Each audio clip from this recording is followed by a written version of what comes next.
Itu udah di situ.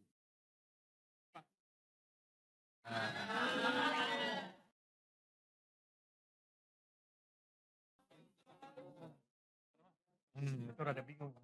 Apa dah? Satu jempol ya, satu jempol.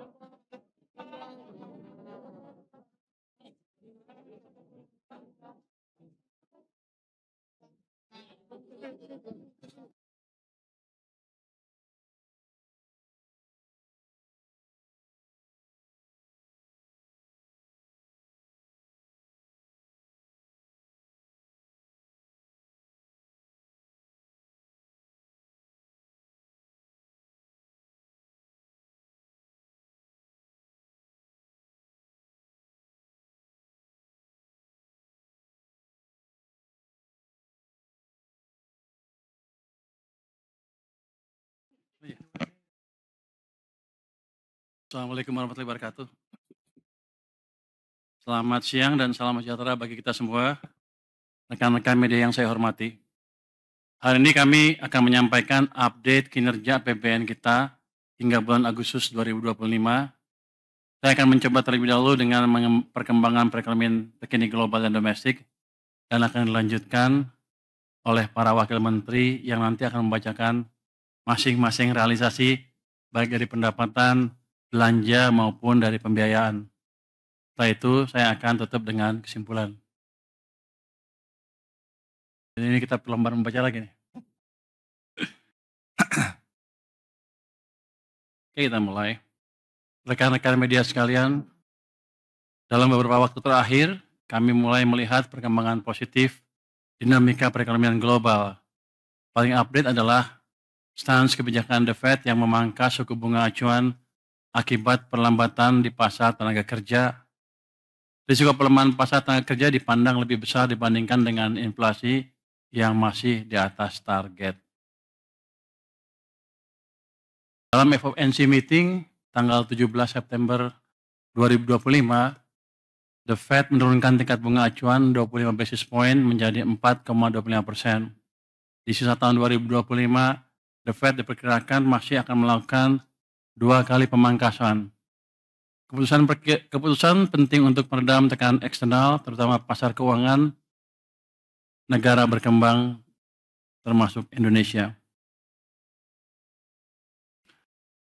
Ini kalau saya lihat ya, ini 2 kali pemangkasan itu kata pasar. Kalau The Fed mungkin 1 udah kebanyakan karena ekonominya masih agak tinggi tumbuhnya. Tapi kita harapkan The Fed lebih agresif sehingga kita juga bisa ikut menikmati pertumbuhan ekonomi yang lebih cepat di sana dalam bentuk ekspor yang lebih kuat kinerjanya. Di luar perkembangan tersebut, kinerja ekonomi berbagai negara masih resilient hingga triwulan kedua tahun 2025. Meskipun AS pada periode yang bersamaan menerapkan tarif resiprokal tinggi. Indonesia menjadi bagian dari kelompok negara yang resilient.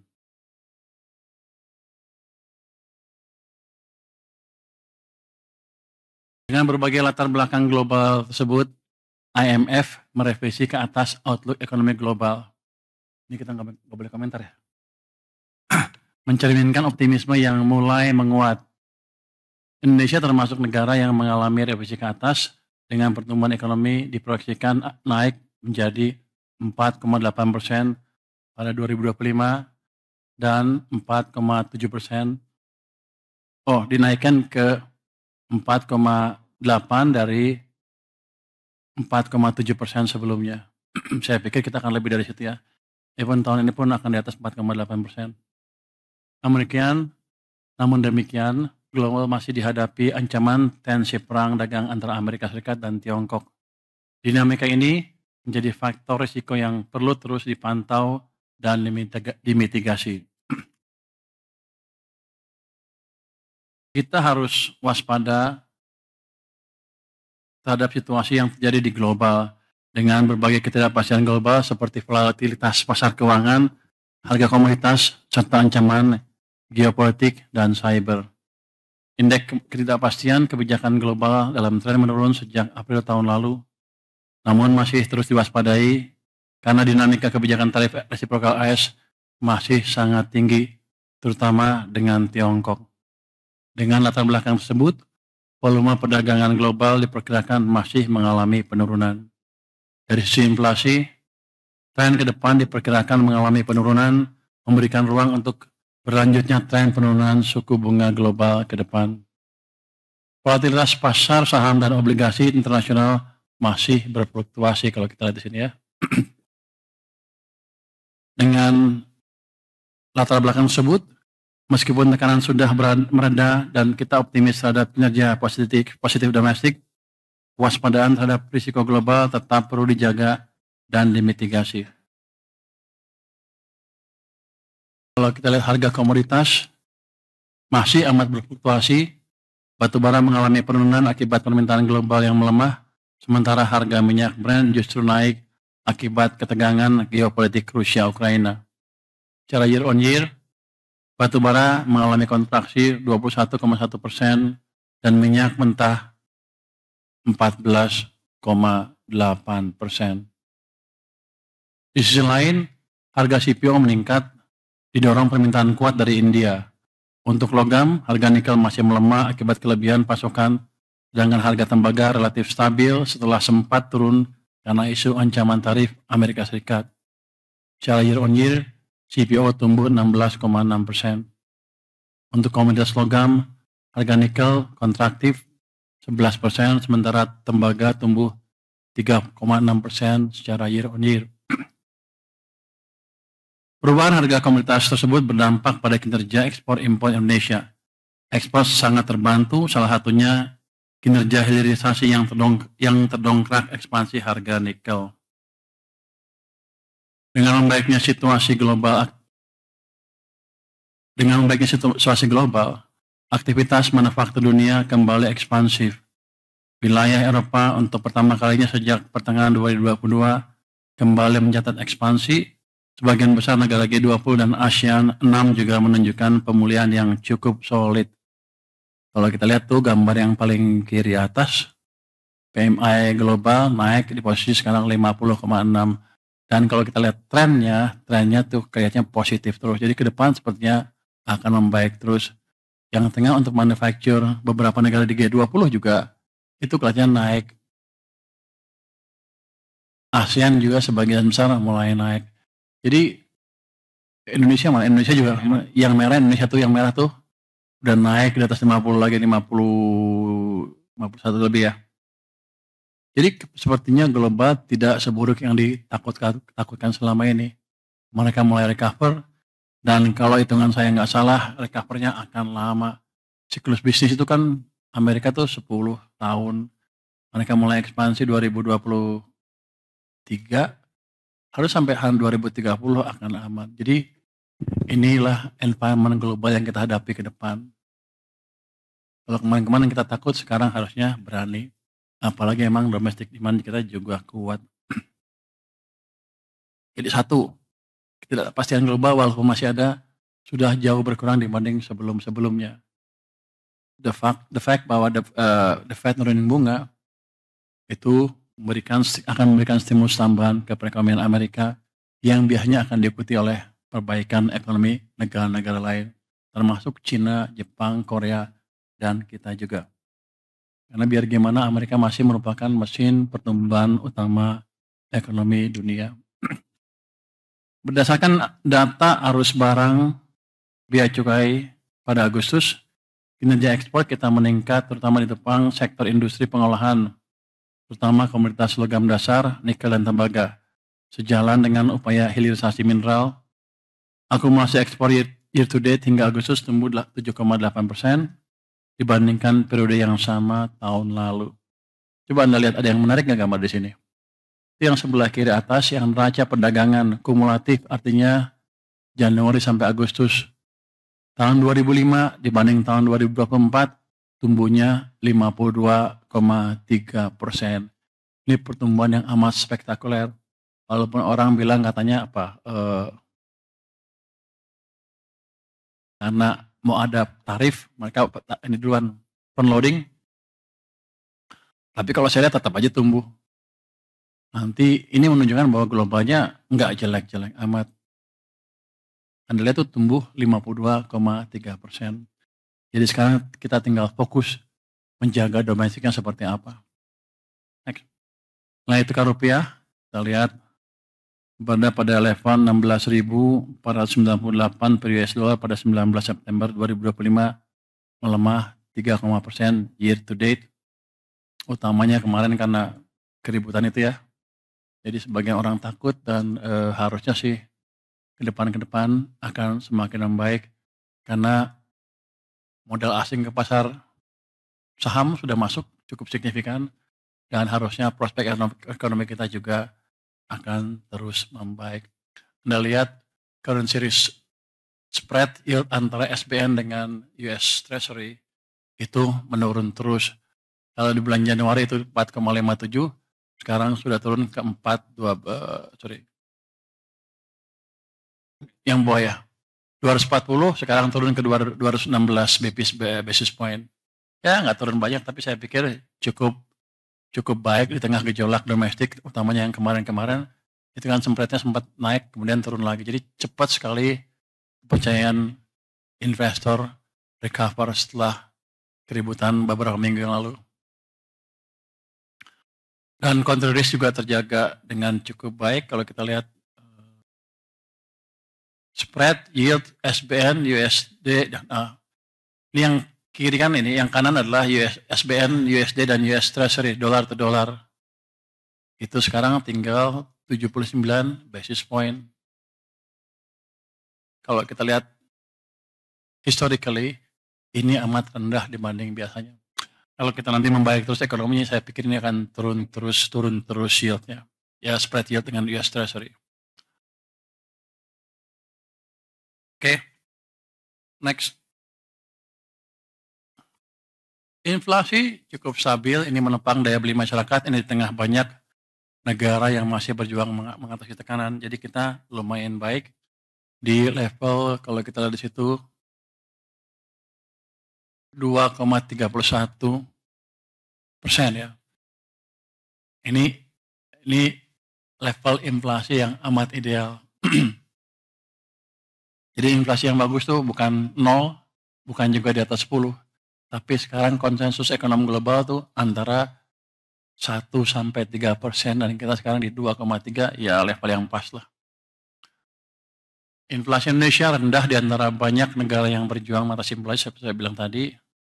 Dibanding negara lain kita bagus. Singapura lihat ya 0,6%, itu nggak bagus, itu jelek. Di bawah 1,5% biasanya jelek karena demandnya terlalu rendah. Jadi patokan ekonomi itu seperti itu.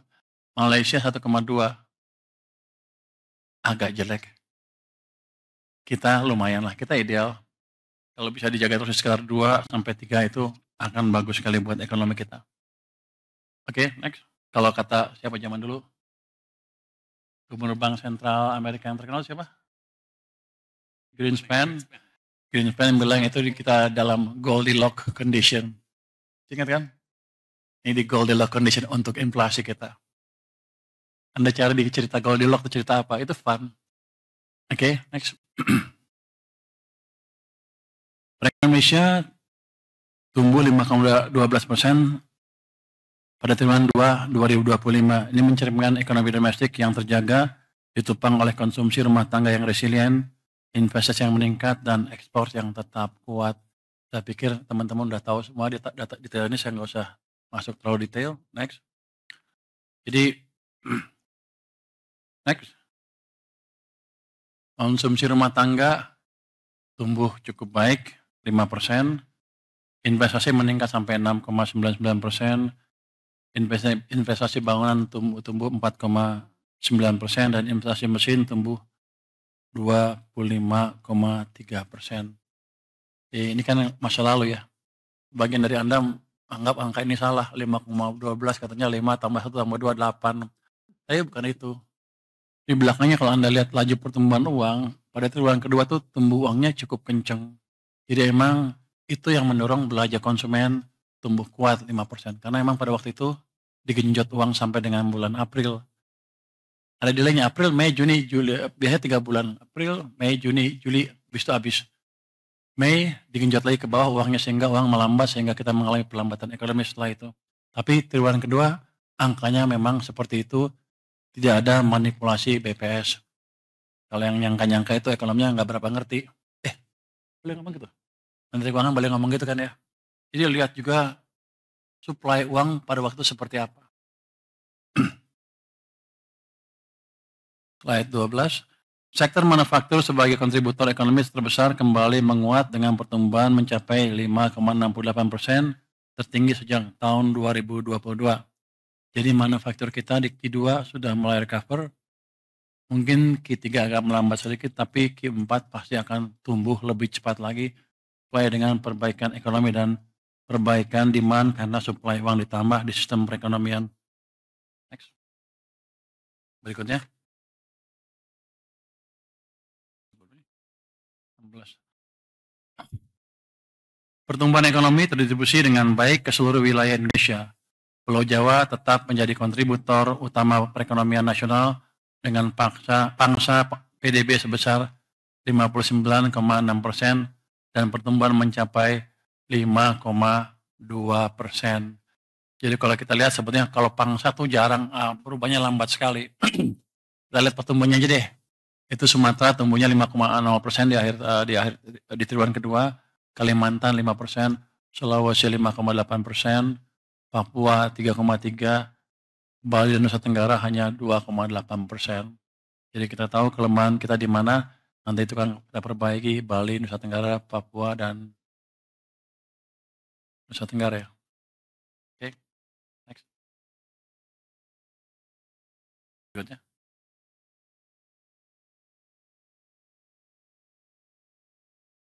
Sejumlah indikator domestik juga menunjukkan tren positif.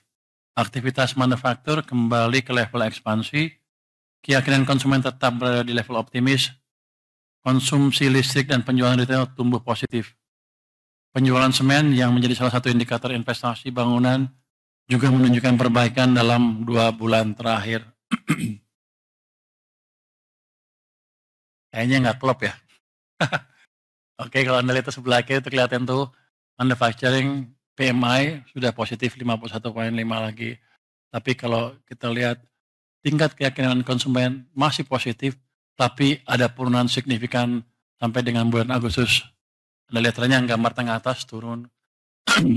Tapi ini kan berhubungan dengan tadi kebijakan yang kemarin memperlambat ekonomi. Sekarang sudah digenjot, harusnya ke depan dia akan naik lagi dengan cepat. Penjualan retail juga masih tumbuh positif. Anda lihat penjualan semen itu masih negatif, artinya investasinya mungkin masih lambat, tapi ke depan saya yakin itu akan positif lagi. Oke.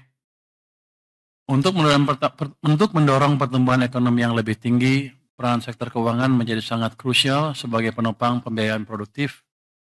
Sampai dengan Agustus lalu, kita masih menghadapi tantangan dan dari sisi pertumbuhan uang beredar yang lemah dengan pertumbuhan M0 mencatat hanya 0,3%.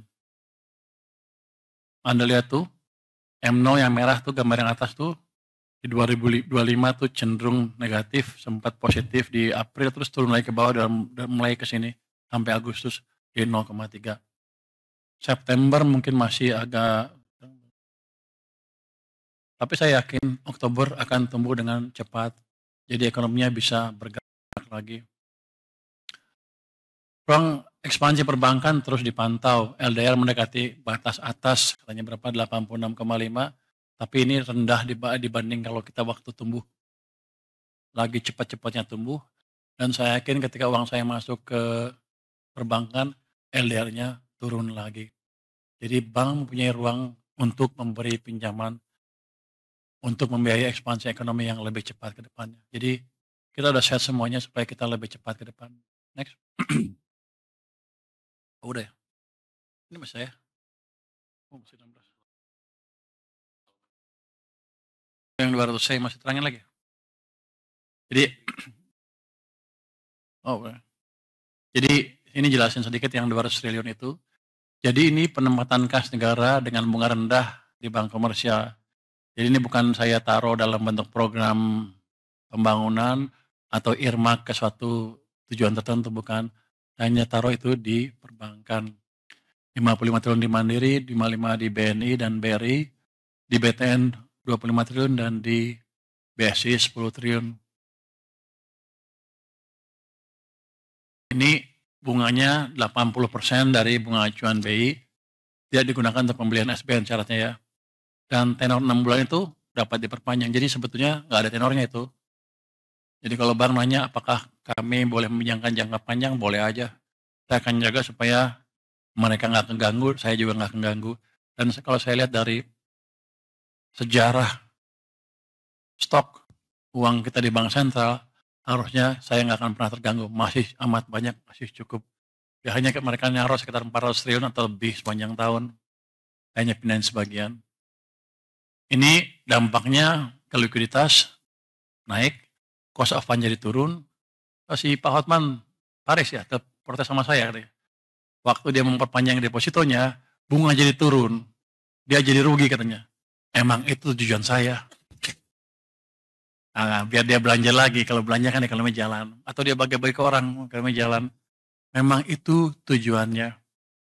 Jadi itu merupakan konfirmasi bahwa kebijakan kita mulai jalan. Konsumsi dan investasi akan naik karena bunga turun dan multiplier effect untuk pertumbuhan ekonomi akan kelihatan semakin signifikan. Ini juga kedepannya akan kita sinergikan dengan fiskal moneter. BI sudah menurunkan 25 basis. Itu tujuannya sama untuk membantu likuiditas di sistem perbankan supaya bunga turun, supaya ekonomi jalan. Jadi mereka juga sekarang pro growth. Oke, saya pikir utamanya itu untuk dampak dari apa? Manfaat dari penempatan dana yang 200 triliun itu. Next.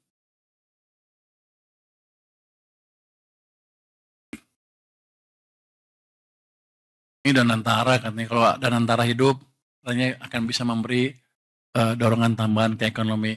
Yang di bawah kiri adalah kontributor investor terhadap investasi.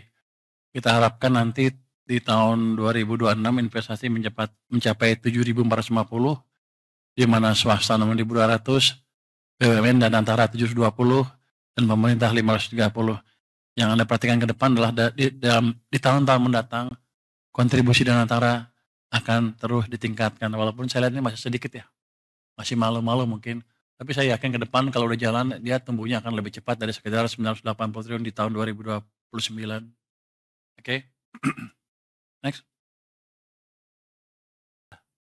Oke, saya jelaskan asumsi dasar ekonomi untuk 2025 ya. APBN-nya 5,2, realisasi 5,12. Ini yang saya bilang tadi kan, 5 tambah 1 tambah 2 jadi 8. Tapi saya sudah jelaskan alasannya ya. Memang ada uang lebih yang mendorong demand pada waktu bulan-bulan di triwulan kedua tahun 2025. Inflasi mencapai sekarang 2,31% year on year, nilai tukar 16,498 end of period ya. Yield SBN 10 tahun 6,28% end of period. Asumsi APBN 2026 berapa? 6,9. Jadi kira-kira tahun depan saya bisa menghemat cukup banyak itu. Nah, mungkin bunga naik lagi terlalu signifikan. Insya Allah katanya. Itu tabungan kamu bukan? Iya, tabungan. Harga minyak mentah Indonesia 66,07 end of period. APBN-nya 82, jadi ada untungnya di situ ya. Untung nggak kita? Untung. Netnya untung apa rugi? Kayaknya untung sedikit ya. Ya, untung sedikit artinya apa? Anggaran kita, apa APBN kita akan lebih bagus. Itu untung sedikit harusnya kan? Untung sedikit kan? Masih untung apa rugi? Berapa? Untungan per dolar. Oke, pakai untung lah pokoknya. Lifting minyak habis loh banyak. Banyak ngitungnya dia. Lifting minyak 575,4 di bawah asumsi. Ini emang sektor yang harus dihidupkan lagi ke depan. Saya akan cari cara bagaimana memberikan insentif ke investasi di perminyakan dan gas. Lifting gas juga 680,4 triliun. Apa tuh? Bukan ya? 180,4 ribu, oh ya. Ini oil equivalent ya, di bawah asumsi juga. Jadi di situ ada kelemahan kita di situ.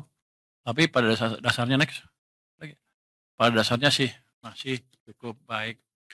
Ini kita sebutkan realisasi APBN sampai dengan 31 Agustus 2025. Pendapatan negara itu 1.638,7 triliun, itu 57,2% terhadap outlook-nya.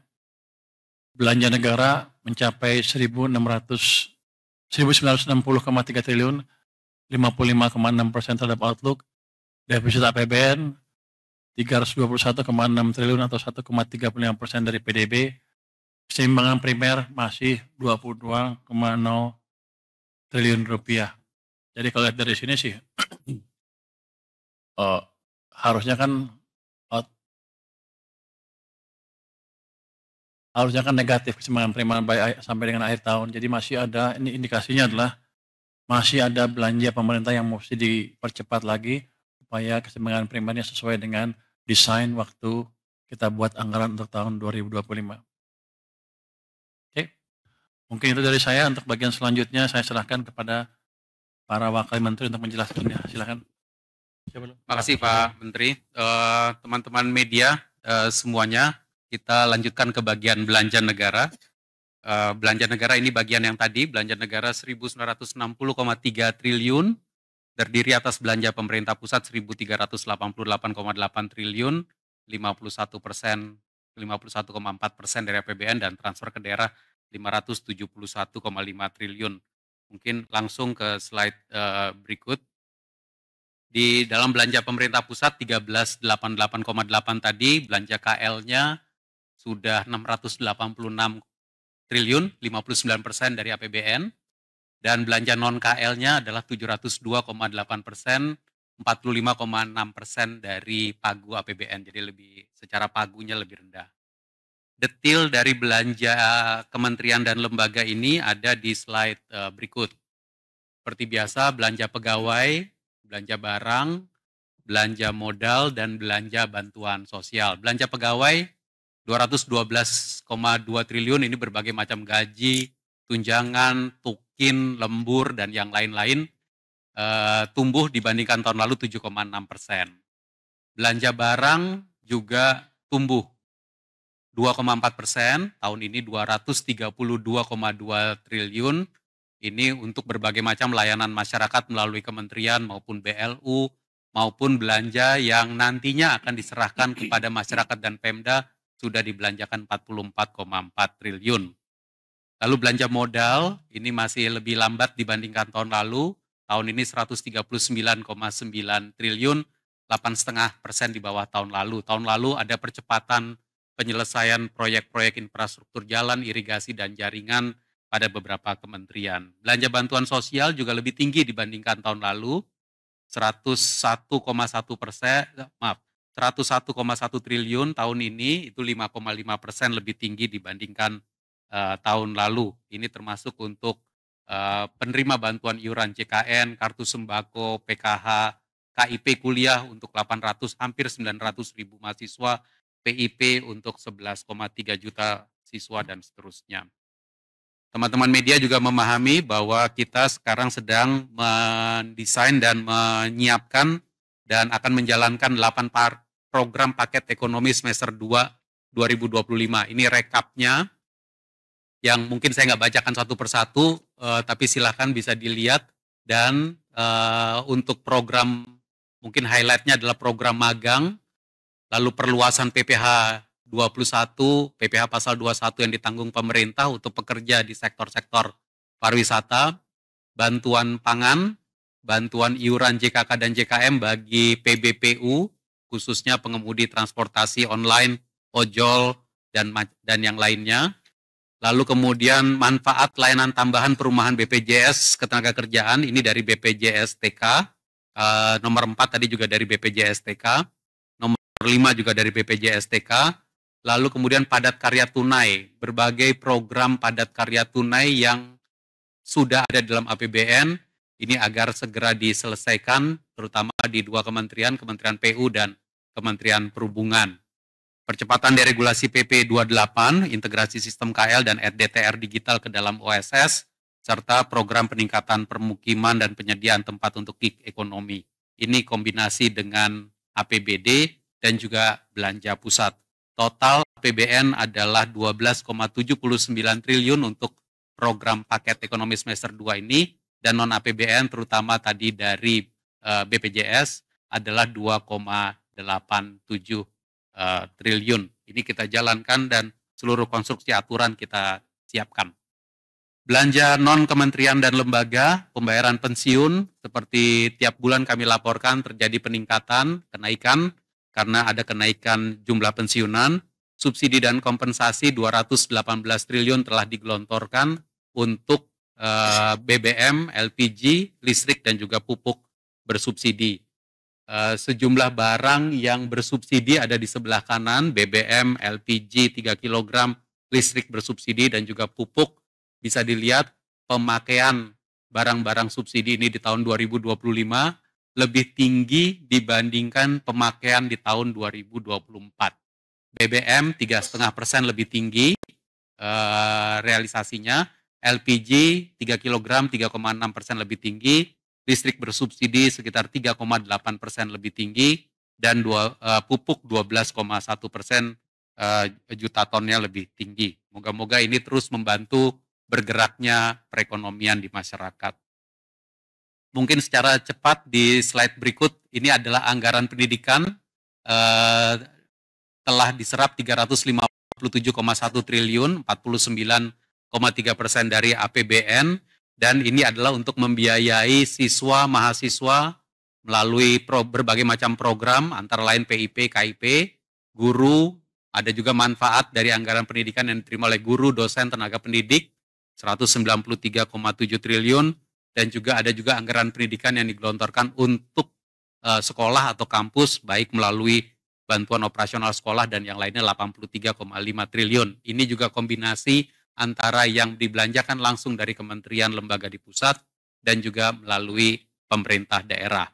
Anggaran kesehatan telah dibelanjakan 119,6 triliun, 54,7% dari PDB untuk membiayai sarana prasarana kesehatan maupun layanan kesehatan masyarakat yang cukup besar 65,9 triliun rupiah. Pembangunan infrastruktur ini dikombinasikan, dilakukan baik melalui belanja pemerintah pusat, belanja daerah, maupun melalui pembiayaan. Kalau kita lihat, seluruh belanja infrastruktur yang telah terrealisasi adalah 142,1 triliun, 35,32% dari PAGU. Baik untuk perumahan, FLPP telah terdistribusi 158.000 rumah, rumah susun, SPAM, dan juga untuk konektivitas ada pembangunan dan preservasi jalan 12,3 triliun, jembatan 2,2 triliun, pelabuhan laut 1,2 triliun. Untuk ketahanan pangan, ketahanan energi juga terus kita gelontorkan dan realisasi terus dijalankan. Kami juga ingin mengupdate bahwa di masa pemerintahan ini sejak awal tahun 2025 telah ada berbagai macam instruksi Presiden untuk mendukung konektivitas dan swasembada pangan, energi, dan air. Inpres 2 tahun 2025 tentang irigasi. Pendanaannya 13,6 triliun, tahap 1 telah jalan, tahap 2 sekarang juga sudah jalan, tahap 3 dalam proses verifikasi lokasi. Inpres 11 tahun 2025 adalah tentang jalan daerah. Total pendanaannya 10,2 triliun, dan dilakukan ada yang di tahun 2025 tahap 1 dan tahap 2-nya sudah 7 triliun dan nanti akan dilanjutkan ke 2026. Lokasinya juga tersebar di seluruh Indonesia, 37 provinsi. Inpres 14 tahun 2025 adalah Inpres tentang percepatan pembangunan kawasan swasembada pangan, energi, dan air nasional. Total pendanaan disiapkan 14,6 triliun untuk tahun 2025, 2,72 triliun untuk sistem pengendalian banjir, pembangunan jaringan irigasi, dan juga sebagian untuk pembangunan jalan. Jadi ini untuk menunjukkan bahwa pembangunan infrastruktur kita terus lakukan melalui berbagai macam inpres, meskipun ini impresnya dijalankan oleh kementerian lembaga di pusat, namun sesungguhnya lokasi-lokasi pembangunannya ada di seluruh daerah. Teman-teman media, di slide yang berikut saya juga ingin menyampaikan bahwa program-program prioritas pemerintah saat ini tahun 2025 sebenarnya dilaksanakan di seluruh Indonesia atau penerima manfaatnya ada di seluruh Indonesia. Kalau dari total pagu program-program prioritas ini kita lihat total pagunya 923,8 triliun, 420,2 triliun, 45,5%-nya telah direalisasikan. Ini penerima manfaat kalau seperti PKH, PIP, KIP, kartu sembako, penerima bantuan iuran, tunjangan profesi guru, itu semua penerima manfaatnya ada di seluruh Indonesia, adalah masyarakat di seluruh Indonesia. Program perumahan yang tadi telah kami sampaikan telah dibangun juga di seluruh Indonesia.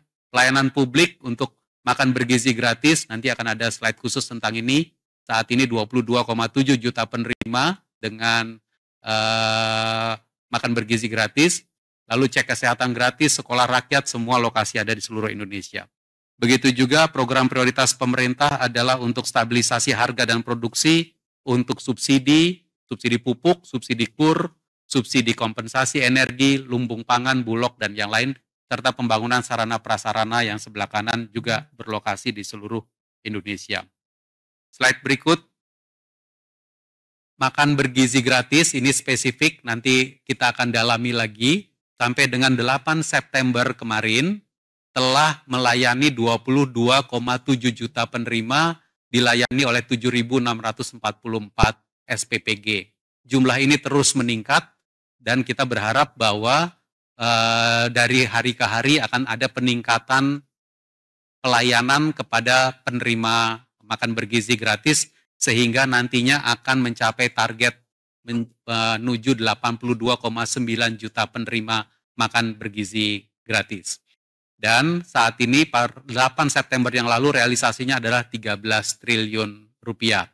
Sebaran penerimanya, teman-teman bisa lihat di tabel yang di bawah, dari Sumatera, Jawa, Kalimantan, Sulawesi, Maluku, Papua, Bali, Nusa Tenggara telah mulai muncul dapur-dapur umum dan juga penerima makan bergizi gratis.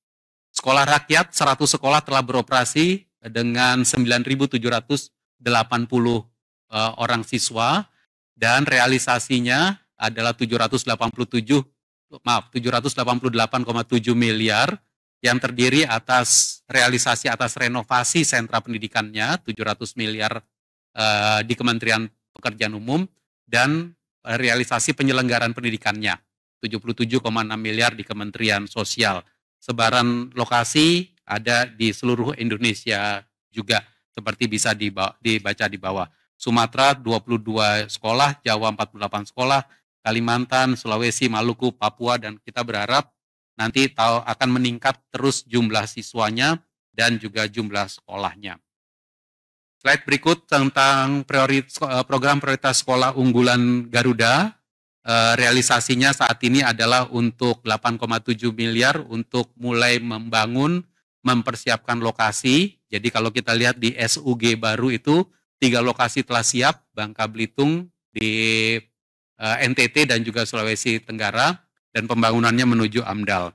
Dan berikutnya 5 lokasi akan mulai disiapkan untuk pembangunan dilaksanakan 2026. Selain SUG baru, juga akan ada sekolah unggul Garuda transformasi yang mentransformasi 12 SMA unggulan di 11 provinsi untuk melaksanakan kurikulum sekolah unggul Garuda ini dan mulai pembelajaran tahun 2026.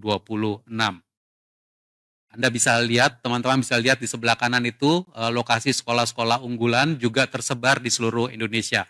Sumatera, Jawa, Kalimantan, di Sulawesi, Maluku maupun di Papua. Dan untuk program prioritas revitalisasi sekolah telah terrealisasi 9,6 triliun rupiah melalui Kemendikdasmen 8,8 triliun untuk 10.441 satuan pendidikan dan juga di Kementerian Agama maupun di Kementerian PU.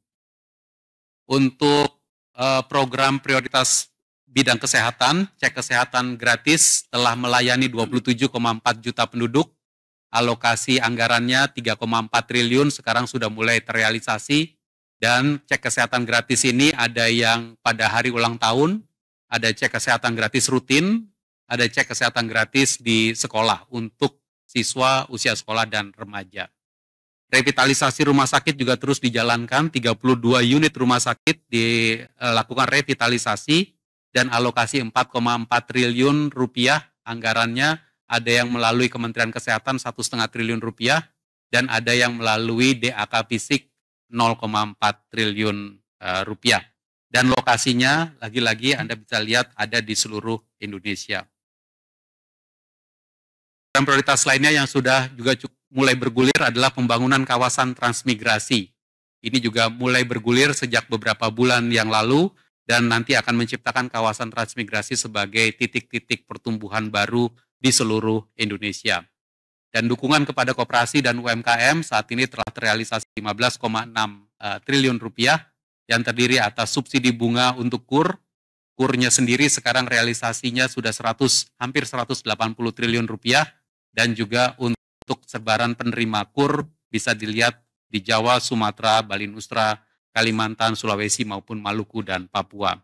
Untuk koperasi desa dan koperasi kelurahan Merah Putih telah dikeluarkan Peraturan Menteri Keuangan 49/2025 yang menegaskan bunga pinjamannya sudah bisa diberikan, bunga pinjaman 6%, plafon pinjaman hingga 3 miliar dengan grace period 6-8 bulan dengan tenor 6 tahun.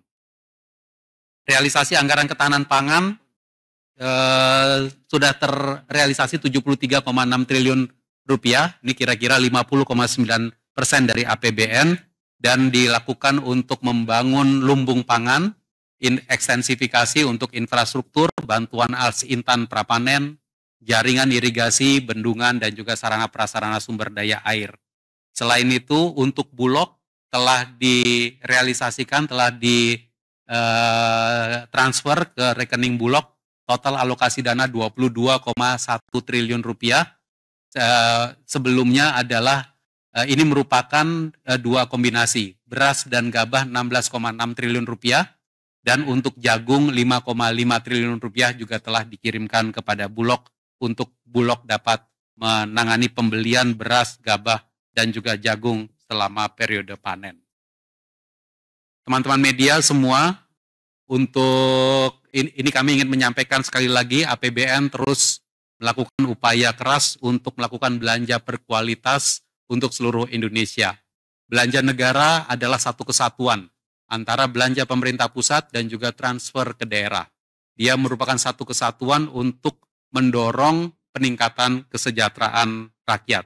Sehingga kalau kita lihat bagaimana sebaran belanja APBN di seluruh daerah, kita bisa lihat rata-rata per kapitanya. Di Jawa, rata-rata per kapita belanja negara itu sekitar 3,5 juta per kapita. Di Sumatera sekitar 3,6 juta per kapita. Kalimantan 6,4 juta per kapita. Total belanja negara di Kalimantan. Sulawesi 4,7 juta rupiah per kapita. Bali, Nusa Tenggara 3,7 juta rupiah per kapita, dan Maluku Papua 8 juta per kapita. Ini adalah satu kesatuan dari belanja negara yang meliputi belanja pemerintah pusat dan juga transfer ke daerah. Seperti yang tadi saya sampaikan, belanja pemerintah pusat pun juga dibelanjakan di seluruh daerah di seluruh Indonesia. Teman-teman media semua, sekarang saya masuk ke bagian berikutnya yang tentang transfer ke daerah. Sampai dengan 31 Agustus, transfer ke daerah telah dikirimkan 571,5 triliun rupiah atau 62,1% dari pagu APBN. Jadi kalau dibandingkan dengan transfer tahun lalu, sama-sama 31 Agustus, terjadi peningkatan. Tahun lalu 562,1 triliun, tahun ini 571,5 triliun. Dan namun kalau kita lihat di sisi sebelah kanan, kita melihat bahwa belanja daerah itu lebih lambat dibandingkan tahun lalu. Jadi belanja pegawai 1,5% di bawah tahun lalu, belanja barang dan jasa 10,6% di bawah tahun lalu, belanja modal 32,6% di bawah tahun lalu, dan belanja lainnya sekitar 30,7% di bawah tahun lalu. memang di tahun 2025 ini ada pergantian kepemimpinan daerah, banyak yang bupati, wali kota, gubernur, kepala daerah yang baru, bisa jadi ini ada perlambatan karena pergantian kepemimpinan, juga ada perlambatan karena kebijakan pencadangan yang kita keluarkan lewat Inpres 1 2025. Namun transfer ke daerahnya sesuai dengan pemenuhan syarat salur tetap lebih tinggi dibandingkan tahun lalu. Karena itu kita berharap bahwa pemerintah daerah akan belanja lebih cepat di dalam sisa waktu 3 bulan ke depan. Kalau kita lihat di slide yang berikut, transfernya tetap tinggi, belanjanya agak perlambatan sehingga dana Pemda di perbankan terjadi peningkatan. Per akhir Agustus kita melihat dana Pemda yang ada di perbankan itu 233,11 triliun rupiah. Ini lebih tinggi dibandingkan tahun lalu, 192,57 triliun rupiah. Jadi kita berharap bahwa daerah akan terus mendorong akselerasi belanja agar APBD mampu memberikan stimulus bagi perekonomian di daerah. Bersama-sama dengan APBN. APBN-nya nanti belanja lebih cepat, kita ingin seluruh program pemerintah yang tadi kami sebutkan bisa dibelanjakan lebih cepat, dan sejalan dengan itu APBD juga belanja lebih cepat. Dan terakhir saya juga ingin menyampaikan, mungkin ini beberapa bulan telah kami sampaikan terus, yaitu mulai 2025 dilakukan penyaluran tunjangan profesi guru langsung dari APBN kepada rekening guru. Ini tahun pertama kita melakukan di 2025. Dan realisasi sampai dengan Agustus kita lihat bahwa ini sudah 50% pencairan tahap 1, tahap 2, 33,3 triliun adalah sekitar 50% dari total TPG yang dialokasikan 66,9 triliun. Jadi kita rasa bahwa untuk tahap 1, tahap 2 ini telah on track, dan dengan demikian maka kita bisa lanjutkan terus ke depan sehingga para guru kita dapat menerima tunjangan profesi gurunya langsung ke rekeningnya masing-masing, sehingga tepat waktu, tepat jumlah, dan juga nanti bisa betul-betul meningkatkan kesejahteraan guru. Saya rasa demikian beberapa update mengenai belanja negara yang bisa kami sampaikan. Kami kembalikan kepada Pak Menteri. Terima kasih Pak Menteri. Mungkin presentasi Pak Anggito yang terakhir mungkin. Silakan Pak Anggito.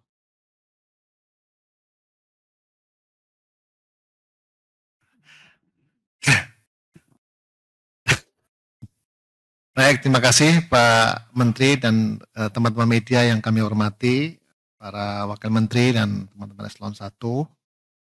Mungkin masuk ke paparan halaman 19 untuk mengupdate dulu mengenai pendapatan negara, pencapaian pendapatan negara, baik itu penerimaan pajak, bea cukai, dan penerimaan negara bukan pajak.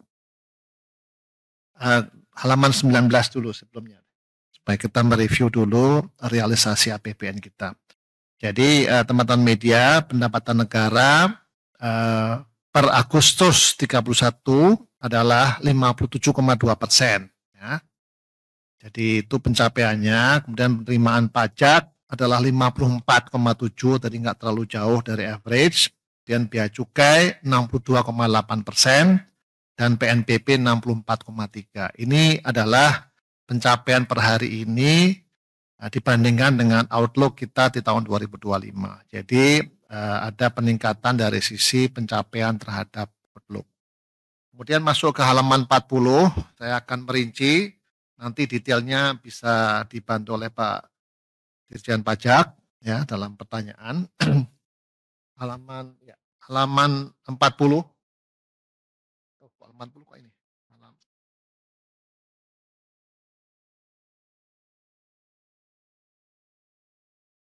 Ya, baik.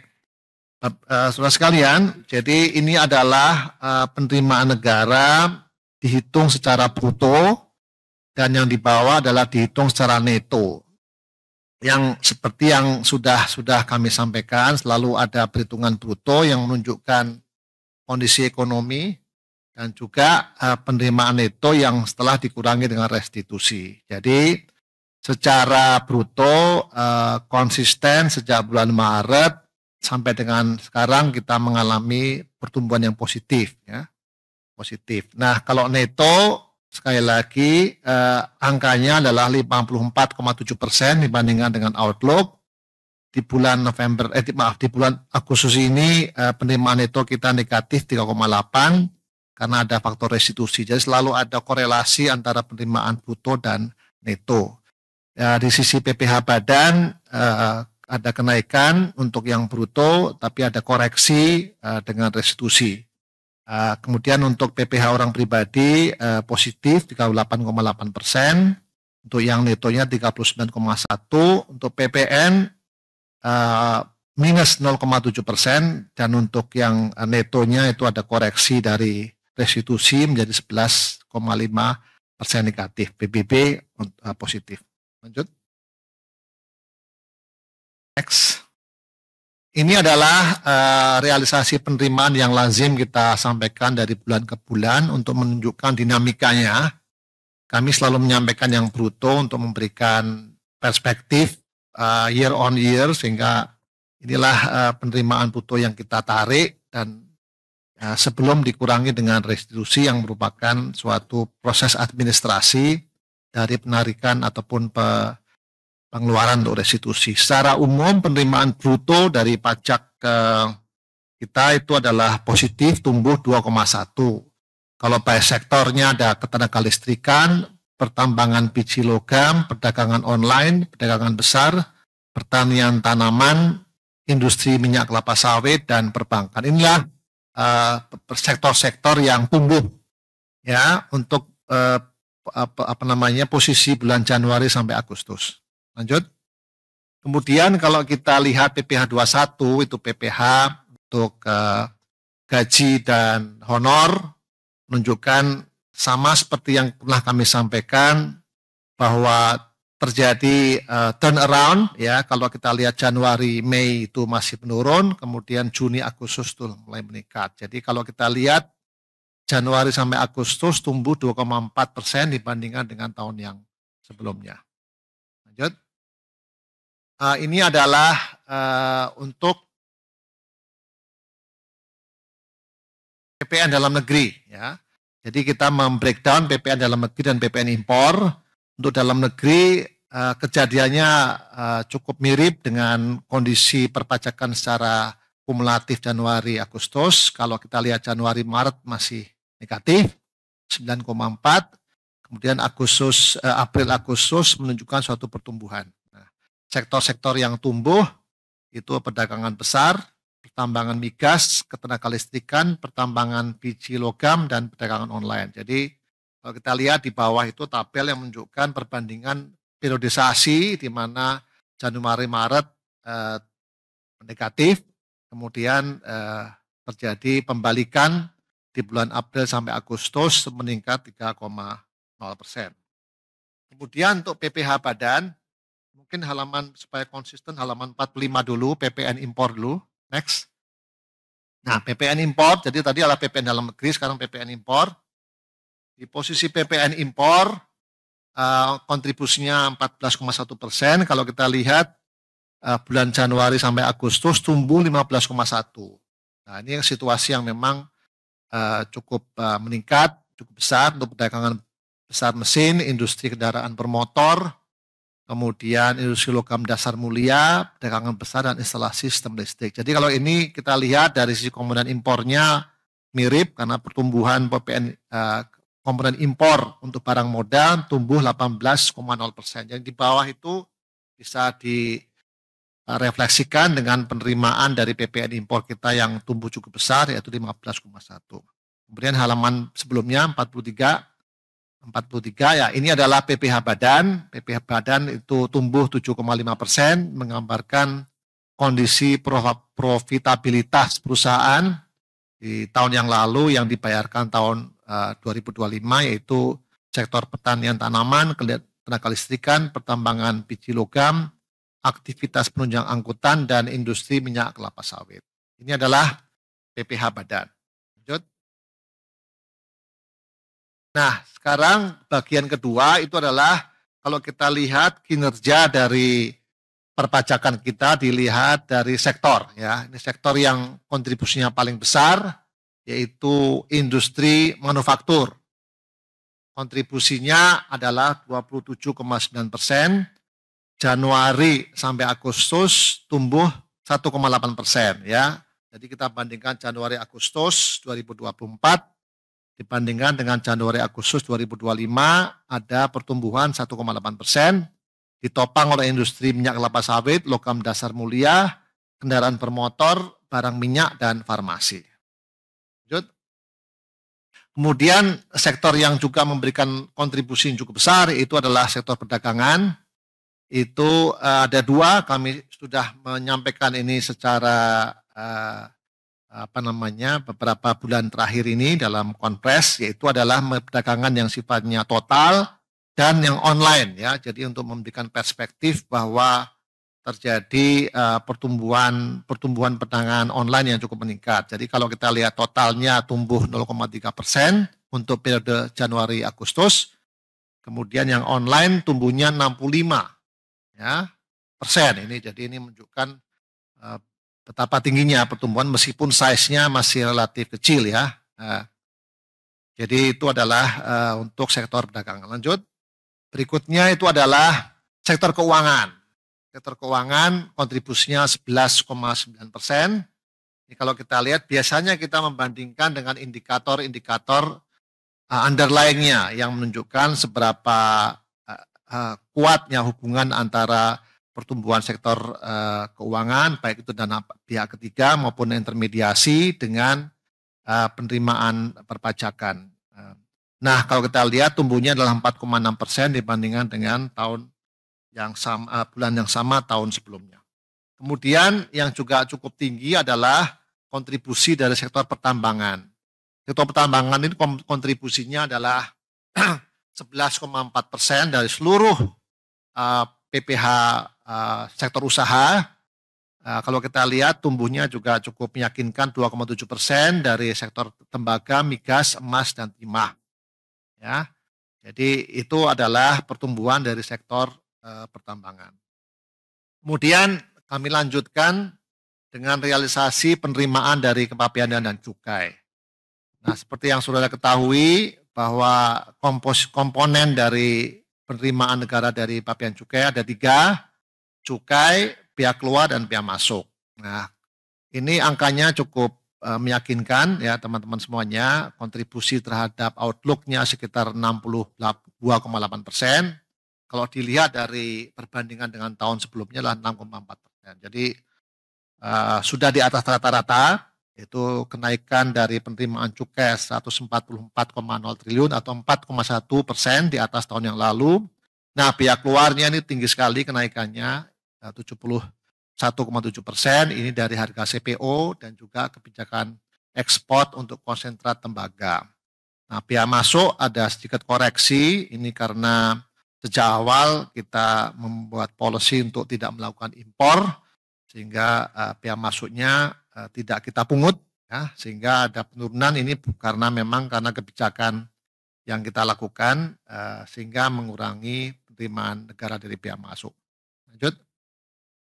Nah, ini adalah komposisi kalau kita lihat tadi, cukai kurang lebih masih sama pertumbuhan dibandingkan tahun sebelumnya, pihak keluar tumbuhnya sangat tinggi 71%, nah pihak masuk ada kontraksi. Nah, sekali lagi ini juga didukung oleh pertumbuhan dari impor untuk golongan barang modal yang tumbuh tinggi, namun demikian kita juga melaksanakan kebijakan di bidang perdagangan untuk tidak melakukan importasi untuk bahan makanan khususnya adalah beras dan gula. Lanjut. Ini adalah kalau kita lihat bulan per bulan, jadi tahun 2025 ini cukup konsisten ya kalau kita lihat. Jadi memang ada kenaikan yang naik turun karena 2024 itu adalah kondisinya naik turun cukup tajam ya. Sementara 2025 sejak kita memperlakukan untuk kebijakan cukai yang lebih akomodatif ya, tidak menaikkan tarif tapi menyesuaikan HJE, maka penerimaan cukai ini cukup stabil gitu ya. Nah, masih ada pertumbuhan 6,4%. Lanjut. Kemudian untuk PNBP, ini bagian terakhir dari penerimaan negara. Kalau kita lihat memang kalau kita bandingkan dengan tahun yang lalu cukup drastis turunnya, namun kalau kita bandingkan dengan outlook 2025 kita cukup meyakinkan 64,3%, SDA migas 53,7%, SDA non migas 77,9%, PNBP lainnya 71,9% dan PLU 80%. Nah, jadi Anda bisa lihat ada dua indikator yang bisa kita lakukan, yaitu rasio ataupun perbandingan terhadap laporan semester ataupun outlook di 2025 seberapa besar ya, seberapa achievement kita dibandingkan dengan target, namun juga kita membandingkan dengan tahun sebelumnya. Jadi Anda bisa melihat kalau di sisi rata-rata memang kita turun dibandingkan tahun yang lalu, tapi karena memang targetnya menurun sehingga itu bisa dimaklumi ya. Sehingga kalau kita lihat PNBP secara umum tumbuhnya negatif 6,2. Namun sekali lagi kalau kita lihat dari Selapsem itu tumbuhnya 64,3. Rasionya 64,3%. Lanjut. Kita breakdown sedikit mengenai sumber daya alam dari migas. Sekali lagi kalau kita lihat karena koreksi dari harga dan juga lifting, pendapatan SDA migas kita masih negatif 6,8%. Lanjut. Kemudian non migas ini sebagai telah Minerba juga nasibnya cukup sama dengan perkembangan di migas, meskipun demikian tidak sebesar kontraksi di sisi migas, kita masih tumbuh dibandingkan tahun yang lalu, dan juga ini karena faktor tadi ya, faktor harga maupun faktor produksi yang membuat penerimaan negara dari sisi PNBP non migas itu pertumbuhannya sangat rendah. Lanjut. Nah, yang terakhir adalah mengenai PNBP, PLU, dan PNBP lainnya. Jadi kalau kita lihat, itu kita bandingkan 2024 dan 2025, year on year, ada kontraksi 4,1, ini karena dua hal, karena ada penurunan pendapatan dari jasa penyediaan barang dan jasa lainnya, serta pendapatan jasa layanan perbankan dari PLU. Namun demikian ini dikompensasi dengan pendapatan dari dana perkebunan kelapa sawit yang tumbuhnya cukup besar karena tadi faktor harga. PNBP lainnya itu ada koreksi 4,1, itu karena pendapatan dari minyak mentah DMO dan juga penjualan hasil tambang. Kemudian PNBP KL lainnya itu karena ada beberapa pendapatan PNBP dari KL yang di bawah tahun sebelumnya. Demikian Bapak Menteri dan teman-teman semuanya untuk bagian penerimaan negara. Terima kasih. Baik, terima kasih Pak Menteri. Rekan-rekan wartawan, selamat siang. Saya akan melanjutkan dari segi pembiayaan. Ada 4 slide yang menjadi pokok materi saya hari ini. Yang pertama adalah pembiayaan dari segi anggaran. Nanti saya lanjutkan dengan 2 slide dari untuk menjelaskan pasar SBN kita, dan saya akan akhiri dengan pembiayaan dari segi investasi atau yang sering kita sebut below the line. Baik, dari segi pembiayaan sampai dengan realisasi sampai dengan 31 Agustus, realisasinya adalah 425,7 triliun atau 69,1% dari target APBN. Ini di breakdown dari pembiayaan utang sebesar 463,7 triliun atau 59,8% dari target APBN. Dan yang kedua adalah pembiayaan non utang minus 38T atau 23,8% dari APBN. Saya lanjutkan dengan pasar SBN dari segi domestik. Lanjut. Baik, dari segi pasar SBN di pasar perdana ini masih menunjukkan hal yang baik. Hingga lelang terakhir rata-rata bid to cover ratio tahun 2025 tercatat 3,03 untuk SUN dan 3,15 untuk SBSN. Hal ini menunjukkan bahwa permintaan investor tetap kuat dan minat asing terjaga tinggi meskipun volatilitas pasar meningkat. Kepercayaan ini juga tidak lepas dari status investment grade yang disandang Indonesia. sehingga SBN Indonesia tetap dipandang sebagai instrumen aman dan kredibel di pasar global. Lanjut. Hal yang juga menarik adalah perkembangan yield dan arus modal asing. Yield SBN tenor 10 tahun turun 70 basis points atau minus 10% year to date, didukung oleh permintaan investor yang kuat, baik di pasar perdana maupun sekunder. Hingga pertengahan September, capital inflow asing mencapai 42,61 triliun secara year to date, mencerminkan kepercayaan investor internasional terhadap fundamental dan prospek perekonomian Indonesia. Ini spread SBN 10 tahun, ini juga tadi sudah disampaikan oleh Pak Menteri, terhadap US Treasury turun ke level 216 basis points, lebih rendah dibandingkan sejumlah peers, sehingga menunjukkan profil risiko Indonesia yang terjaga. Yield yang turun, spread yang menyempit, serta aliran modal asing yang masuk, semua mendukung tercapainya pembiayaan dengan biaya utang yang lebih rendah dan efisien.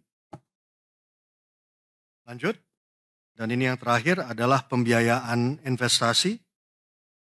Ini hingga 31 Agustus 2025, pemerintah telah mencairkan 42,7 triliun rupiah yang digunakan untuk tiga program prioritas, yaitu di sektor perumahan, ketahanan pangan, dan kerjasama internasional. Di sektor perumahan, tahun 2025 dialokasikan sebesar 35,2 triliun rupiah dengan target 350.000 unit rumah. Realisasi sampai akhir Agustus mencapai 18,77 triliun dengan output 163.831 unit rumah senilai 20,32 triliun. Penyaluran tertinggi berada di Jawa Barat, diikuti Jawa Tengah, Sulawesi Selatan, Banten, dan yang terakhir Jawa Timur. Untuk sektor pangan melalui Bulog, pemerintah mengalokasikan 22,07 triliun untuk penguatan cadangan pangan.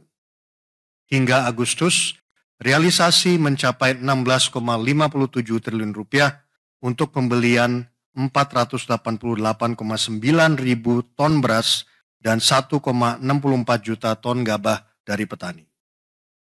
Selain itu, pada 21 Agustus pemerintah mencairkan tambahan 5,5 triliun untuk mendukung pengadaan jagung guna menjaga stabilitas harga pakan dan pangan. Baik, saya rasa rekan-rekan wartawan itu yang dari segi pembiayaan tadi saya kembalikan ke Pak Menteri. Terima kasih. Terima kasih Pak Wamen. Jadi kesimpulannya dari presentasi ini, ketidakpastian global masih tinggi. Padahal saya bilang tadi turun ya. Ini teksnya masih salah sedikit. Iya, ketidakpastian global masih tinggi kelihatannya, tapi prospek global semakin clear, semakin kelihatan. Kelihatannya akan semakin membaik ke depan dan dengan pertumbuhan yang lebih cepat kemungkinannya karena para pengambil kebijakan di Central Bank maupun pemerintahnya siap untuk mendorong pertumbuhan ekonomi global. Kita lihat Amerika yang lambat sekali menurunkan, akhirnya menurunkan juga. Masih ada tensi geopolitik, tapi udah bertahun-tahun di situ rasanya sih bukan faktor utama lagi. Ya, tetap aja perbaikan ini mesti diantisipasi dan dimitigasi. Jadi lucu kalimatnya ya. Tapi kira-kira gitu, gambarnya sih nggak seburuk awal tahun lah kelihatannya sih. Kita lihat momentum pertumbuhan ekonomi terus diperkuat dari sisi sektor permintaan dan daerah. Gimana kalimatnya? Pada dasarnya gini, ekonomi kita masih kuat walaupun ada gejolak global dan kita akan perkuat terus ke depan. Apalagi kami sudah mendorong uang 200 triliun ke perbankan, harusnya sih demand dan supply akan tumbuh dan Bank Sentral juga sudah menurunkan bunga. Jadi gerakan kami dengan Bank Sentral amat sinkron sekarang, sama-sama mendukung pertumbuhan ekonomi yang saya pikir dampaknya akan terlihat Oktober, November, Desember. Jadi kita harapkan triwulan keempat ekonomi kita akan tumbuh lebih baik dari sekarang. Peran APBN dalam mendukung program prioritas nasional dan katalis pertumbuhan akan terus diperkuat. Kita akan mempercepat belanja negara, kualitasnya juga diperbaiki. Kas negara akan dioptimalkan untuk mendukung produktivitas sektor swasta semaksimal mungkin. Pendapatan negara akan terus dijaga dan diperbaiki sejalan dengan perkembangan kondisi ekonomi yang ada pada saat ini. Mungkin demikian update APBN dari kami. Mungkin selanjutnya kita akan bahas pertanyaan-pertanyaan ya. Silahkan kalau pertanyaan. Sudah ada ya? Langsung aja pertanyaan untuk menteri, katanya ada pertanyaan untuk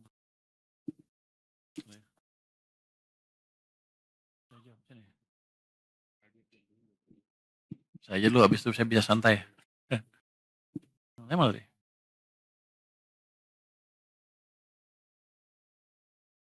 MenQ ini ada 3 pertanyaannya. 3 ya. Yang pertama, Pak Purbaya, kabarnya seluruh Dirjen Kemenq mau diganti, kecuali DJP. Ini beneran Pak? Dari Kontan ya? Mana Tia Kontan? Tia Kontan mana? Nggak di sini orangnya. Dari Kontan mana? Tia Kontan? Mana? Kamu? Oh, kamu dekat dari mana? Hebat juga kamu, saya belum ngapa-ngapain, dia udah mutusin duluan. Dari Pak Sekjen ya? Tuh Pak Sekjen, kamu yang bocorin. Gua belum mikir apa-apa, udah kayak gitu. Jadi belum ada keputusan apa-apa Mbak. Itu apa? Itu gosip. Oh, dia deg-degan semua tuh. Deg-degan semua. Mbak Tia jangan nyebarin gosip dong. Enggak, belum ada tindakan apa, belum ada keputusan apa-apa. Seluruh dirjen akan diganti kecuali DJP. Sekjen nggak masuk. Berarti sekjen yang nulis nih. Lu yang nulis lu. Yang pertanyaan kedua untuk saya ya. Wacana pembentukan Badan Penerimaan Negara BPN masih ada di RKP evaluasi. Apakah pembentukan BPN akan dieksekusi tahun ini? Ini oleh Maulana Investor Trust. Mana orangnya? Ada Maulana? Oh itu. Kenapa nggak berani gini? Pengen nanya tapi nggak berani ini, nggak ngaku ya. Takut ya. Jadi kelihatannya sih sampai saat sekarang saya belum memikirkan apakah ada badan penerimaan negara atau belum. Apalagi mengingat orang yang ngurus itu mau pindah bentar lagi.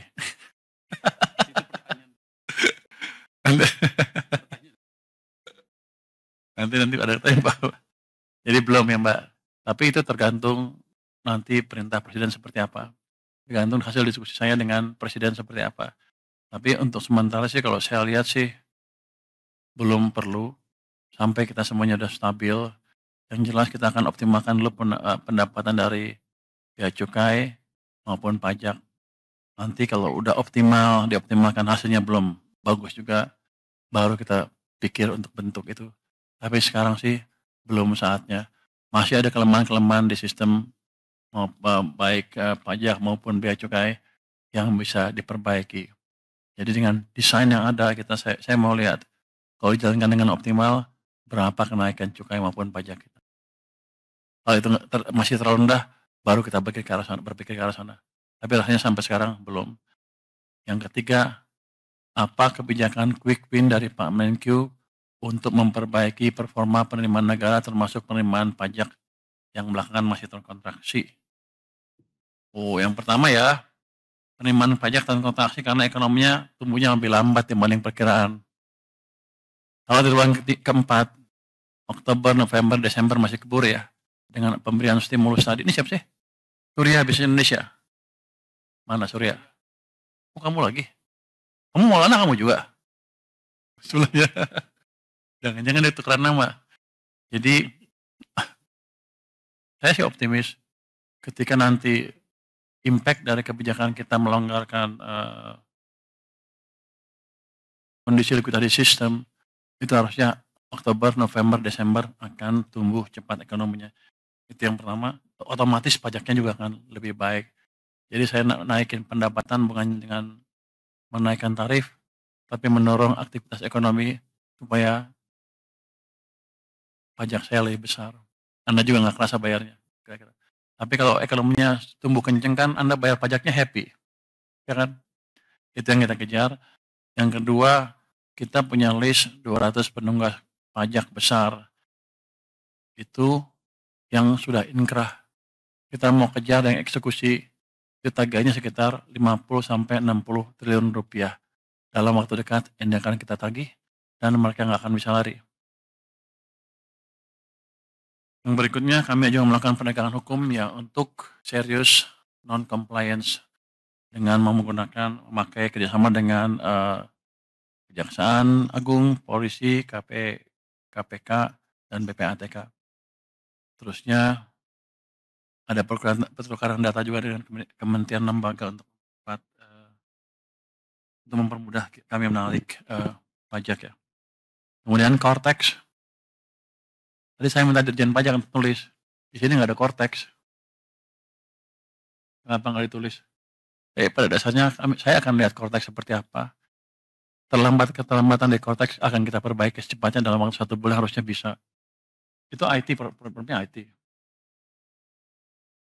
Nanti saya bawa jago-jago IT dari luar yang bisa memperbaiki itu dengan cepat. Terus untuk cukai, dan kemarin saya ngomong tentang cukai rokok itu ya.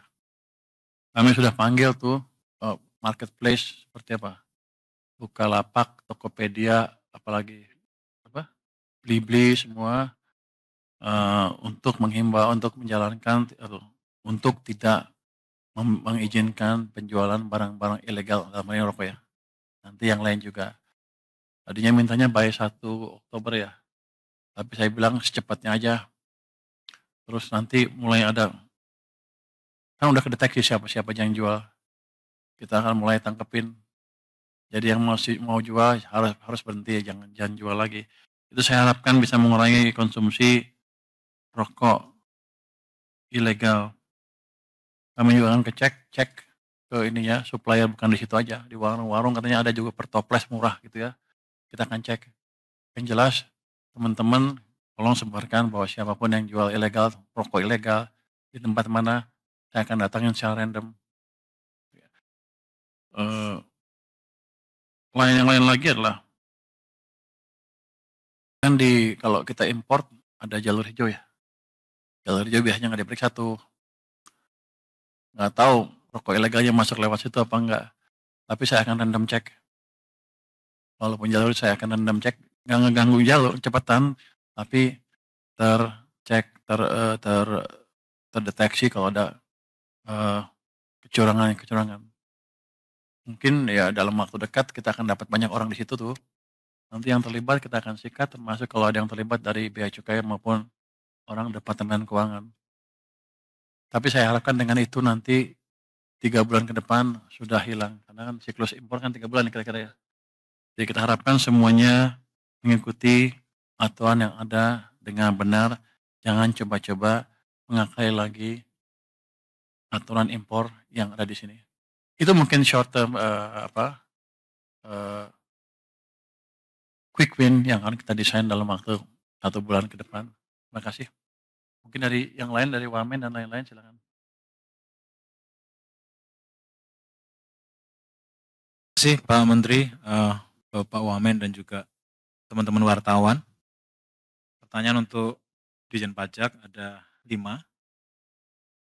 Yang pertama terkait bagaimana strategi khusus untuk mencapai target penerimaan sisa di tahun ini. Tadi sudah disampaikan oleh Pak Menteri, beberapa yang terkait dengan multi-door approach untuk menegakkan hukum, kemudian kami akan mengejar penunggak pajak 200 terbesar yang sudah inkrah dengan potensi 50-60 triliun.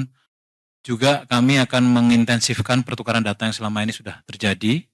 Nah ini tidak hanya pertukaran data tapi juga penegakan kepatuhan atas pemberian perizinan untuk sektor-sektor tertentu seperti minerba, migas, itu akan dilihat kepatuhan perpajakannya sebelum diberikan misalnya perpanjangan perizinan tertentu seperti RKAB atau yang lain-lain. Lalu di internal sendiri apa yang sudah dilakukan dengan joint program antara Dirjen Pajak, bea cukai dan PNBP itu akan terus dipertegas. Lalu pertanyaan yang kedua, apakah sudah ada wajib pajak yang mengajukan permohonan diskon atau pengurangan angsuran PPh pasal 25? Sektor mana aja yang paling dominan? Dari Mas Dendi Kontan, pertanyaan 1 dan 2 dari Mas Dendi. Untuk yang pertanyaan 2 itu belum ada, biasanya nanti mulai di kuartal ketiga akhir September baru akan ada permohonan pengajuan dari wajib pajak. Kemudian yang nomor 3 dari Mas Dendi juga,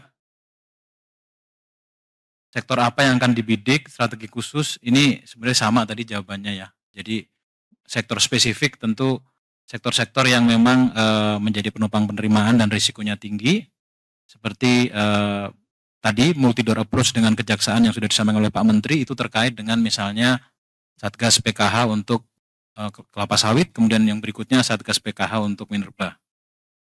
Lalu yang nomor 4, aplikasi Cortex beberapa kali ada downtime, seperti Sabtu Minggu kemarin. Ada apa? Apakah itu bagian dari perbaikan? Betul sekali, ini tadi pertanyaannya, memang downtime itu ada beberapa downtime yang memang terencana seperti Sabtu Minggu lalu untuk penyelenggaraan sistem. Jadi Cortex ini sangat besar sekali sistemnya, jangkauannya sangat luas sekali, sehingga sekarang ini kami yakinkan bahwa kami sedang tahap stabilisasi dan semakin sempurna, perbaikan dilakukan bertahap untuk supaya jangka panjangnya lebih handal. Insya Allah nanti handover di Desember 2025 bisa smooth. Kemudian pertanyaan PP 55 terkait perubahannya, itu perubahan PP 55 tahun 2022 ini masih berprogres. Kami juga sudah koordinasi dengan semua kementerian yang terkait, Menko Ekonomi, Kementerian UKM, dan Kementerian UKM gitu ya.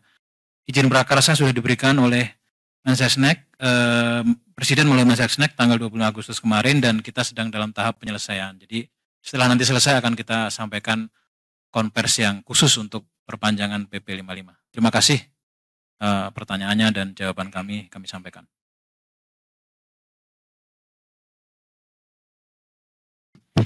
Izin Pak Menteri, Pak Wamen, Bapak Ibu sekalian. Terima kasih tadi dari teman-teman media. Ada beberapa pertanyaan yang ditujukan kepada kami di Direktorat Jenderal Anggaran. Akan kami coba jawab secara singkat saja. Pertama, pertanyaan dari Krishna Investor Daily tentang update blokir anggaran. Jadi sebagaimana kita ketahui, kalau kita lihat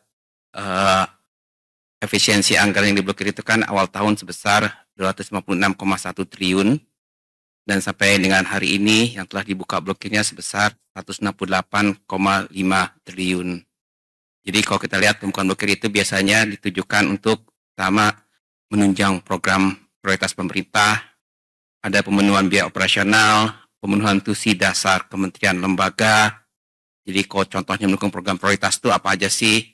Biasanya tadi untuk program cetak sawah, untuk peningkatan satuan pendidikan, untuk sekolah rakyat, revitalisasi madrasah, dan seterusnya. Itu yang kita buka blokirnya. Ada juga pertanyaan dari Tia Kontan, intinya adalah berapa yang bisa dihemat pemerintah sampai akhir tahun untuk subsidi listrik dan BBM bersubsidi. Nah, di sini bisa disampaikan nanti ya realisasi dari nominal rupiah subsidi energi BBM dan listrik itu akan bergantung dari banyak faktor. Jadi bukan hanya volume, tapi juga nanti kita lihat ICP-nya berapa, harga minyak kita berapa, nilai kurs kita berapa, dan seterusnya. Jadi sekarang masih bulan September, masih ada 3 bulan ke depan, jadi kita masih terus melihat pergerakan-pergerakan faktor-faktor tersebut yang kita tahu sangat-sangat dinamis. Jadi kami pemerintah masih mengambil langkah atau strategi yang sifatnya hati-hati dan prudent. Dan kami juga pemerintah masih punya juga kewajiban kepada BUMN pelaksana penyedia BBM listrik bersubsidi yang juga harus kita perhitungkan. Terakhir tadi pertanyaan dari Krishna, Investor Daily, Trian IDN, ini terkait dengan realisasi belanja KL. Jadi kalau data per 18 September kita sebesar 51,8%. Ada beberapa KL yang ada di atas dari rata-rata, ada yang masih di bawah dari rata-rata. Nah biasanya untuk pembangunan fisik itu nanti terdapat gap nih antara kecepatan pembangunan fisik real di lapangan dengan penyerapan anggarannya. Nah, tapi nanti biasanya di akhir tahun 94 itu akan langsung catch up tuh, akan langsung terseimbangkan. Nah, yang paling penting adalah langkah-langkah percepatan apa yang kita lakukan.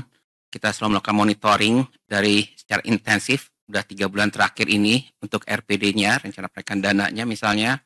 Kita juga melakukan pendampingan untuk asuransi belanja. Jadi disampaikan oleh Pak Menteri, kita juga tadi akan keliling. Kita pada intinya adalah sama-sama mencoba melihat masalah-masalah yang dihadapi oleh berbagai KL tersebut. Kita coba pendampingan seperti apa. Dan juga kita juga sudah mulai juga mengeksplor misalnya skema penyelesaian program prioritas lintas tahun. Ada luncuran, MOIC, multi-year contract, dan sebagainya. Mungkin demikian yang kami sampaikan. Pak Menteri, kami kembalikan. Terima kasih. Oh, Pak Febrio langsung ya. Terima kasih Pak Menteri, Pak Wamen. Untuk Wildan, DDTC News, dan Dendi Kontan. Ini terdapat 3 insentif baru yang disiapkan seiring dengan pemberlakuan Global Minimum Tax. Jadi kami sampaikan lagi bahwa PMK-nya sudah berlaku sejak Januari 2025. Ini memang berlaku di seluruh dunia, global minimum tax-nya 15%. Lalu di banyak negara ini memang sudah diimplementasikan secara formal, bahkan negara tetangga kita dan juga tujuan investasi maupun sumber investasi kita, seperti misalnya Korea, Singapura, Australia, dan lain-lain. Jadi kebijakan ini sudah dimulai. Nah, dengan demikian tax holiday dan insentif pajak lainnya untuk Indonesia dan seluruh negara ini memang menjadi disesuaikan. Contohnya untuk Indonesia, kalau PPH kita adalah 22%, maka 15% minimum tax-nya itu artinya insentif perpajakannya maksimum hanya bisa 7%. Nah, tetapi ini kan tujuan akhirnya adalah persaingan untuk menarik investasi. Kita juga melihat bagaimana negara-negara lain memberikan alternatifnya, insentif yang bersifat non-fiskal, non-perpajakan. Ada beberapa alternatif, nanti kita sedang evaluasi kira-kira yang akan kita adopt yang mana, ini masih sedang diformulasikan. Akan tetapi memang ini bukan hanya tentang perpajakan. Jadi teman-teman sekalian tahu bahwa kalau kita menarik investasi, itu terutama juga adalah kemudahan berinvestasinya, iklim usahanya. Untuk Indonesia ini juga terus kita lakukan menjadi PR. 2 hal yang dapat kita update yang sudah berlaku dalam beberapa waktu terakhir. Pertama adalah PP 28 dari Kementerian Investasi, ini yang mengedepankan positif fiktif terkait dengan perizinan yang lebih cepat agar sesuai dengan SLA. Ini akan mulai berlaku 5 Oktober 2025. Jadi ini bagus sehingga kita akan dukung.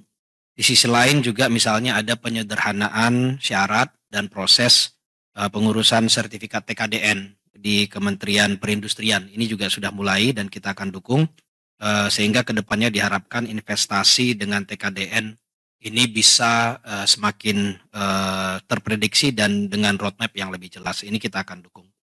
Lalu yang kedua, tadi ada pertanyaan terkait dengan PP 9 2022, PPH final untuk jasa konstruksi. Memang waktu 2022 itu kita rencanakan ini akan dievaluasi setelah 3 tahun. Jadi ini 2025 sedang kita evaluasi.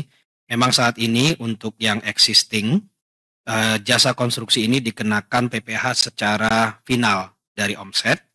Pengenaan ini tentunya memberikan kesederhanaan bagi wajib pajaknya, khususnya kalau wajib pajak yang UMKM. Namun memang di sisi lain ini kurang mencerminkan prinsip kemampuan untuk membayar sesuai dengan profitnya. Nah, ini akan terus kita evaluasi. Saat ini kalau kita lihat PPH-nya, tarif PPH final untuk jasa konstruksi itu berkisar antara 1,75 sampai 4% kalau untuk pekerjaan konstruksinya. Jadi makin kecil dia, ini juga keberpihakan, itu tarifnya 1,75% dari omset.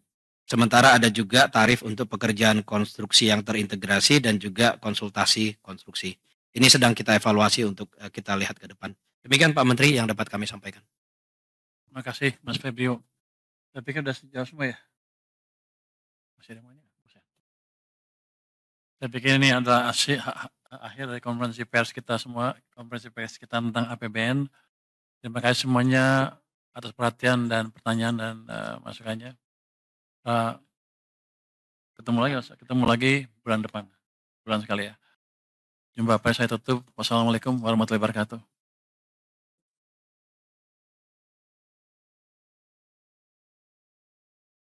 Download Metro TV Extend sekarang.